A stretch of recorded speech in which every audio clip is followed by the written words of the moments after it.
Jean 13, 34, 35, qu'il soit consommé dans l'unité. Saint Thomas, aimer, c'est vouloir du bien à quelqu'un. Que l'on m'en croie, écrit sainte Thérèse à ce sujet, ce n'est pas la longueur du temps consacré à l'oraison qui fait avancer l'âme. Lorsqu'elle en emploie une partie en bonnes œuvres, par charité et obéissance, son amour s'enflamme bien plus facilement en un court espace qu'au bout de longues heures de méditation. Tout doit venir de la main de Dieu. Ne croyons pas que nous ne nous approchons pas de Dieu que lorsque nous prions. Nous sommes près de lui et nous le trouvons quand nous nous acquittons de l'œuvre que l'obéissance nous a imposée pour venir en aide à nos frères. Nous avons vu que le temps dont le moine dispose en dehors de l'office divin est consacré par saint Benoît au travail des mains et à la lecture divine. 4 conditions sont requises pour être inscrit au catalogue des docteurs de l'Église.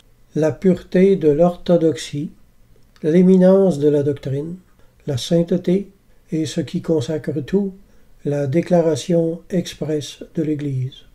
Le nombre de docteurs pour l'Église entière est actuellement de 25. Je crois qu'il est à 27 maintenant. Dans les environs du monastère se trouvait un bourg dont la grande partie fut convertie aux vérités chrétiennes par Benoît. C'est quand même incroyable aujourd'hui. Chaque chrétien qui a une Bible dans les mains se croit obligé d'enseigner, se croit maître, se croit docteur. Alors qu'en 2000 ans, l'Église n'en a déclaré que 25 enseignants qui ont droit à ce titre de docteur. Phew.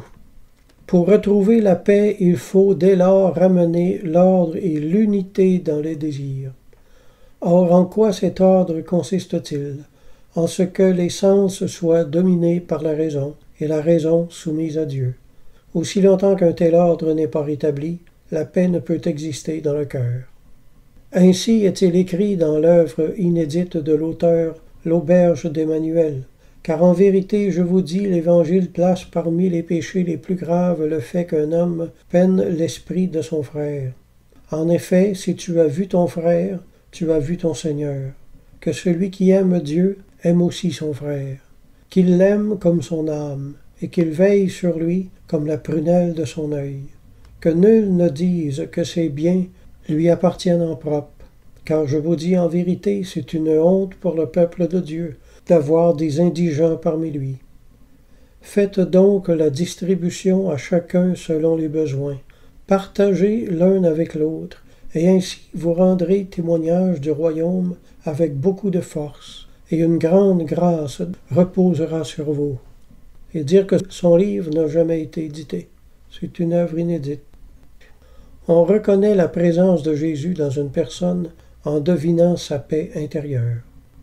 À ma naissance terrestre, j'étais, comme dit saint Justin, un enfant de la nécessité et de l'ignorance.